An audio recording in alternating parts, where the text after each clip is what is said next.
সামনে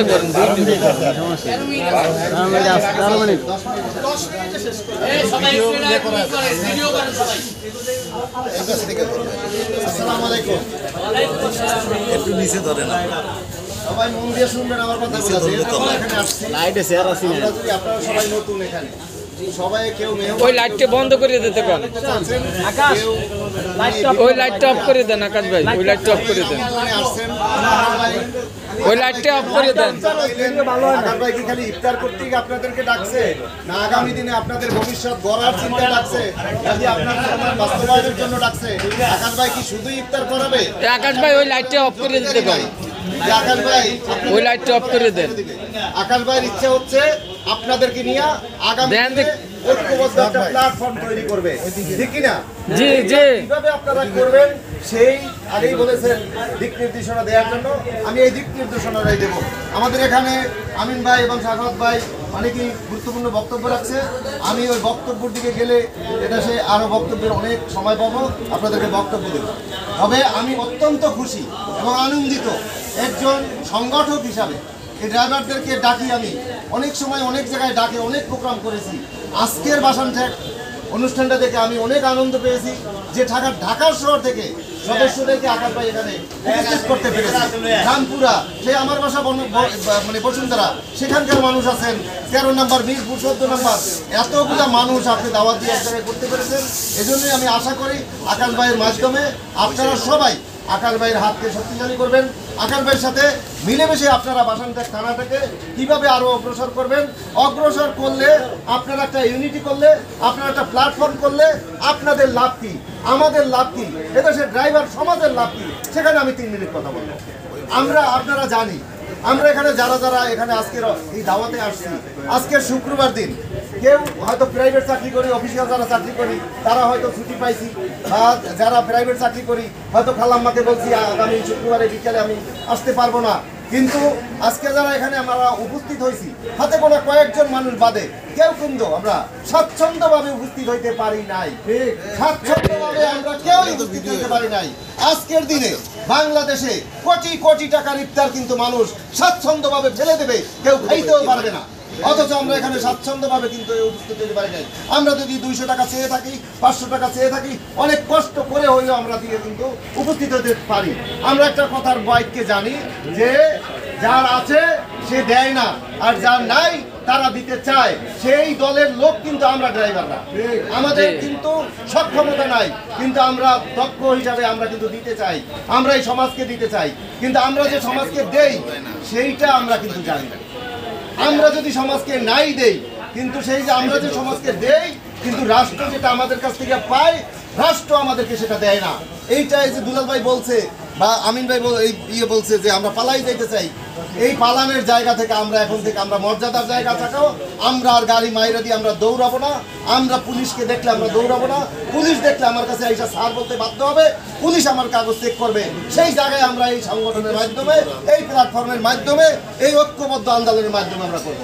কারণ এটা একটা রেজিস্টার সংগঠন। এইটার আইডি কার্ড যদি আপনার গলায় থাকে, আপনি যদি এটাকে আপনার মতো করে প্রেজেন্টেশন করতে পারেন, আপনাকে মূল্যায়ন করবে রাষ্ট্রের যে কোনো ব্যক্তি। এবং বাংলাদেশের ড্রাইভার ওয়েলফেয়ার ফাউন্ডেশন এখন প্রত্যেকটা সরকারি অর্গানাইজেশন সিনে, পাশাপাশি এই সিনে বলে আমরা যদি এখানে ভাড়ার গাড়ি কেউ চালাই থাকি, এই ভাড়ার গাড়ি নিয়ে আমরা কিন্তু পুরা একটা বিপদের মুখে আছি। আমরা 2000 টাকা ধরে মান্থলি দিয়া গাড়ি চালাই, এক জেলা থেকে আরেক জেলায় গেলে ধরে, আমাদেরকে 300 মিটার চকি বসে ধরে, আমাদেরকে এয়ারপোর্ট থেকে বারোইনি ধরে। এখানে আমরা কিন্তু বিপদের মধ্যে আছি। প্রত্যেকটা জেলা থেকে যে গাড়িগুলো আসে তারা কিন্তু মুড়ে টাকা নিয়ে আসে।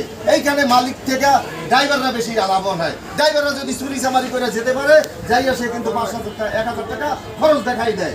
তাহলে কি লাভ কোথায় হচ্ছে, লস কোথায় হচ্ছে? একদিকে আমি ড্রাইভার হিসেবে চোর হচ্ছি, অবৈধ টাকা খাচ্ছি, আর একদিকে মালিক ক্ষতিগ্রস্ত হচ্ছে। এই জন্য আমরা ইউনিয়নের নাম দিচ্ছি, আমরা ইউনিয়ন করতেছি, ইউনিয়নের জন্য চেষ্টা করতেছি। সড়ক পরিবহন আইন 18 হওয়ার পরে আমরা ইউনিয়ন করার জন্য সরাসরি রাষ্ট্রের কাছে সংসদে আমরা দরখাস্ত করছি। আমরা ইউনিয়ন চাই, রাষ্ট্রে যেহেতু ইউনিয়ন নাই, আমরা ইউনিয়ন চাই। সেখানে সরকার 2019 সাল থেকে চিন্তা করে 5 বছর পরে 2023 সালে গেজেট দিতে বাধ্য হয়েছে। এই যে গেজেটটা যে পাওয়া গেছে, তার একমাত্র নায়ক হয়েছে শাহজাহান খান। আপনারা আওয়ামী লীগের দিকে নেবেন না।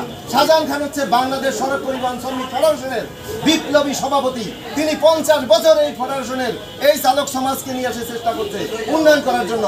আমরা চালকরা ওইখানে সদস্য হই না, তাকে সহযোগিতা করি না বলেই সে আমাদের উন্নয়ন করতে পারে নাই। সেইটা আমাদের ব্যর্থতা।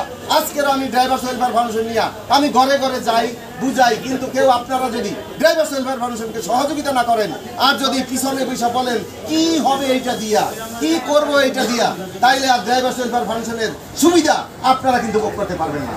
আমরা যেখানে বলছিলাম চাকরি যখন আমরা করি, আমরা যে একটা বেতন পাই, আমাদের ঘর ভাড়া দেই, আমরা সব কিছুই খাবার টাবার দোকান বাকি দিতে দিতে কিন্তু শেষ। হঠাৎ করে যদি বেতন পাই 10 তারিখে 12-15 তারিখে যদি আমার একটা ছেলে অসুস্থ হয়, হাসপাতালে গেলে কিন্তু আমার টাকা ধার করতে হয় কিনা?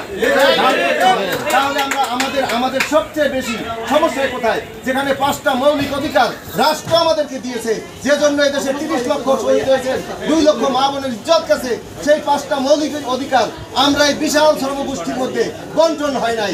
এক ধরনের শ্রেণীর লোকেরা মানে খুবই ভাবে কলা গাছ হয়েছে, কিন্তু আমরা কিন্তু দিন গেলে দিন আনি দিন খাইয়ের মধ্যে এখনো আছি। আমরাও স্বাবলম্বী হতে চাই, আমরাও আজকে স্বাচ্ছন্দ্যভাবে ইফতার করতে চাই। আমরাও এদেশের উন্নয়নে যেমন ভূমিকা রাখি, ঠিক তেমনি আমরা আগামী দিনে উন্নয়নের ভূমিকা যেমন রাখি, আমাদের সমাজের উন্নয়ন, আমাদের পারিবারিকভাবে উন্নয়ন করতে চাই। সেই উন্নয়নের জন্য আমাদেরকে ঐক্যবদ্ধ হতে হবে, আমাদেরকে ইউনিটি করতে হবে। আমি আপনাদের কথা বাড়াবো না, এই চিকিৎসার জন্য আমাদেরকে আন্দোলন করতে হবে। বর্তমানে শ্রমিক কল্যাণ ফাউন্ডেশনে প্রায় 600 কোটি টাকা আছে, কিন্তু আমরা সেখান থেকে টাকা পাই না। কেন পাই না? আমরা শ্রমিকের খাতায় নাম নাই। আমাদের শ্রমিকরা, আমাদেরকে আইডেন্টি কার্ডধারী হইতে হবে, তখন আমরা শ্রমিক হতে পারবো। এখন আমাদেরকে শ্রমিক হিসাবে কেউ স্বীকৃতি দেয় না। খালাম ভাই যদি বোনাস দেয়, তোমরা তো বোনাস পাও নাই, দিলাম 500 টাকা, জাকাতের টাকা দেয়, আমরা আর জাকাতের টাকা খাবো না। আমরা এই ধরনের বোনাস চাই না, বোনাস নিয়োগপত্রে থাকতে হবে। আপনারা লক্ষ্য করবেন, ভাই বলে গেছে গত 25 তারিখে কিছু কল্যাণে একটা অনুষ্ঠান হয়েছিল, সেখানে আমি বক্তব্য দিয়েছিলাম, বিআর থেকে 220